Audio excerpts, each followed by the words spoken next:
নমস্কার দর্শক বন্ধুরা, আমি প্রতিমা। কুকিং উইথ প্রতিমা চ্যানেলে তোমাদের সবাইকে আবারও একবার আন্তরিকভাবে সুস্বাগতম। আশা করি বন্ধুরা তোমরা সবাই খুব ভালো আছো, সুস্থ আছো। আমিও তোমাদের মতো ভালো বন্ধু পেয়ে বেশ ভালো আছি। আজকে আমি কুঁদরির খুবই মজাদার একটা নিরামিষ রেসিপি শেয়ার করব। রেসিপিটা যতটাই টেস্টি ততটাই হেলদি। বন্ধুরা, রেসিপিটা শুরু করার আগে যে সমস্ত বন্ধুরা আজকে প্রথম আমার এই ছোট্ট চ্যানেলে এসে আমার এই কুঁদরির রেসিপিটা দেখছো, তোমরা আমার এই চ্যানেলটাকে সাপোর্ট করে আমার বন্ধু হয়ে আমার পাশে থেকো। আমার জানা রেসিপিগুলো তোমাদেরও ভালো লাগবে। আর সব বন্ধুরা রেসিপিটা লাইক দিয়ে দেখা শুরু করো। লাইক পেলে অনেক উৎসাহ বাড়ে। তাহলে চলো বন্ধুরা, এবার রেসিপিটা শুরু করি। দেখো, আমি এখানে 200 গ্রাম কুঁদরি নিয়ে নিয়েছি। আমার 200 গ্রাম হলেই হয়ে যাবে, তোমরা তোমাদের ফ্যামিলি মেম্বার অনুযায়ী নিও। তার সাথে দেওয়ার জন্যে আমি একটা বড় সাইজের আলুও নিয়েছি। আর দেখো, নিয়েছি বেশ কিছুটা কাঁঠালের বীজ।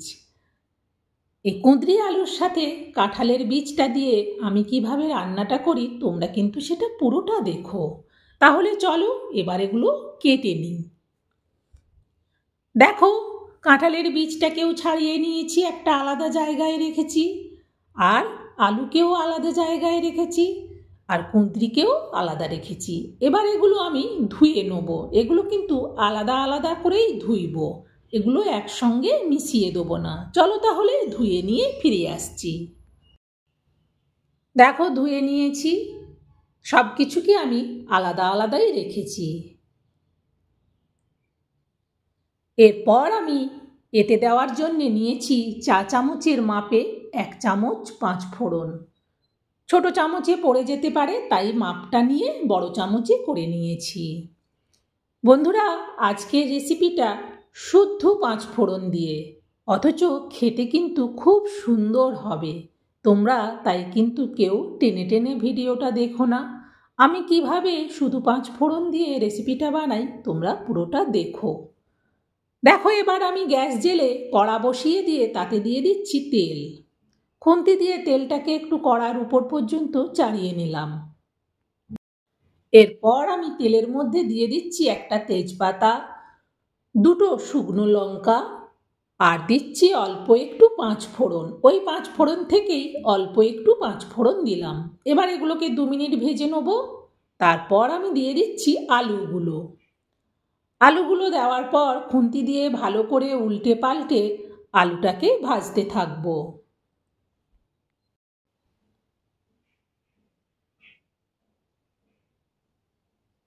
আলুটা যখন বেশ ভালো করে সুন্দর ভাজা হবে তখন আমি এর মধ্যে কিন্তু কাঁঠাল বীজটা দেব। যতক্ষণ না আলুটা ভাজা হয় ততক্ষণ ভাজবো। দেখো, আলুটা বেশ ভাজা হয়ে গেছে। এবার আমি দিয়ে দিচ্ছি কাঁঠালের বীজগুলো। কাঁঠালের বীজগুলোকেও এবার আলুর সাথে উল্টে পাল্টে নাড়তে থাকবো। আলু আর কাঁঠালের বীজ যতক্ষণ না ভালো করে ভাজা হয়।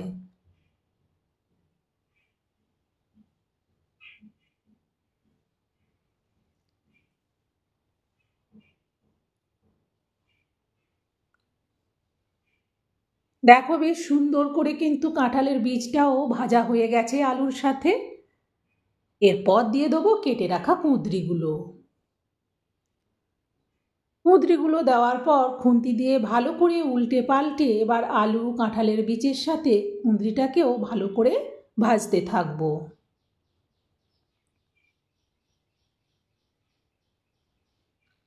ভালো করে তেলটা যাতে কুঁদরির গায়েও লেগে যায় সেই জন্য ভালো করে মিশিয়ে নিলাম। এরপর এটা আমি একটু ঢেকে দেবো। 3-4 মিনিট বাদে ঢাকনাটা সরিয়ে আবারও আমি কুঁদরিটাকে উল্টে পাল্টে নাড়তে থাকব।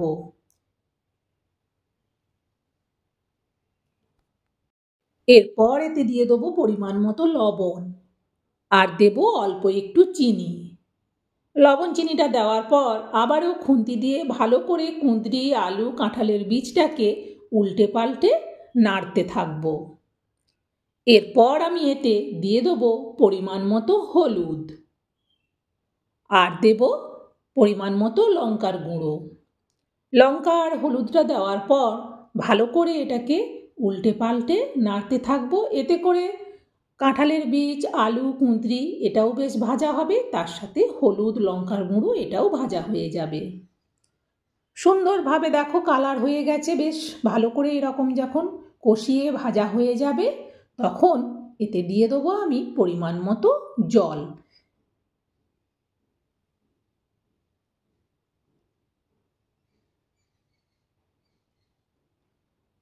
পরিমাণ মতো জল দেওয়ার পর খুন্তি দিয়ে ভালো করে একটু নেড়ে দেবো। দেখে নিচ্ছি আর জল লাগবে না, এবার এটা আমি ঢেকে দেবো।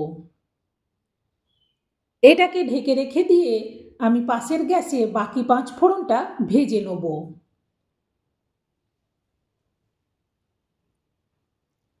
হালকা করে ভাজতে হবে, দেখতে হবে যেন 5 ফোড়নটা বেশি কালো হয়ে না ভাজা হয়ে যায়। লাল করে ভাজা হলেই এবার গ্যাসটা নামিয়ে দেবো গ্যাস থেকে। এটা ভাজা হয়ে গেছে, আর বেশি এটাকে আমি পোড়াবো না, এবার এটা নামিয়ে নেব। এই প্লেটটার মধ্যে নিয়ে নিচ্ছি। একটু ঠান্ডা হলেই এবার এটা আমি গুঁড়ো করে নেব। চলো গুঁড়ো করে নিয়ে আসি। দেখো গুঁড়ো করে নিয়েছি। এইভাবে বেশ ভালো করে 5 ফোড়নটাকে হালকা ভেজে গুঁড়ো করে নিতে হবে। এবার আমি এদিকে কড়ার ঢাকনাটা সরিয়ে দেখে নিচ্ছি তরকারিটা বেশ সুন্দর ফুটছে। খুন্তি দিয়ে ভালো করে একটু তরকারিটাকে নেড়ে দিলাম। এখনও এটা বাকি আছে। এইভাবে নেড়ে দেখে নেওয়ার পর এতে দিয়ে দেবো 5 ফোড়নের ভাজাটা। পুরো 5 ফোড়নের ভাজাটা দেওয়ার পর আবারও খুন্তি দিয়ে একটু ভালো করে পুরো তরকারিটার মধ্যে 5 ফোড়নের ভাজা গুঁড়োটাকে মিশিয়ে দেবো। মেশানো হয়ে গেলে আবারও এটা ঢেকে রেখে দেবো। এবার গ্যাসটাকে কমিয়ে মিনিট 5 বাদে ঢাকনাটা সরিয়ে দেখে নিচ্ছি। খুন্তি দিয়ে ভালো করে একটু তরকারিটাকে নেড়ে টেড়ে দেখে নিচ্ছি, আর কাঁঠালের বীজটাও সেদ্ধ হয়ে গেছে কিনা দেখে নিচ্ছি। দেখার পর এবার এটা নামিয়ে নেব। দেখো বন্ধুরা, শুদ্ধ এইভাবে আমি যেভাবে 5 ফোড়ন দিয়ে রান্না করলাম এইভাবে রান্না করো, আর এটা ভাত, মুড়ি, রুটি, পরোটা সবের সাথে খাওয়া যাবে। আর এটা সম্পূর্ণ নিরামিষভাবে বানালাম, তাই সব বন্ধুরাও খেতে পারবে। আর এটা যে কোনো নিরামিষের দিনেও বানানো যাবে। বন্ধুরা, আমার এই রেসিপিটা তোমাদের কেমন লাগলো সেটা অবশ্যই কমেন্টে জানিও, আর এটা শেয়ার করে দিও যাতে সবাই এইভাবে শুধু 5 ফোড়ন দিয়ে কুঁদরি, আলু, সাথে কাঁঠালের বীজ থাকলে দিলে খুব ভালো লাগে, দিয়ে রান্নাটা করে সবাই যেন খেতে পারে।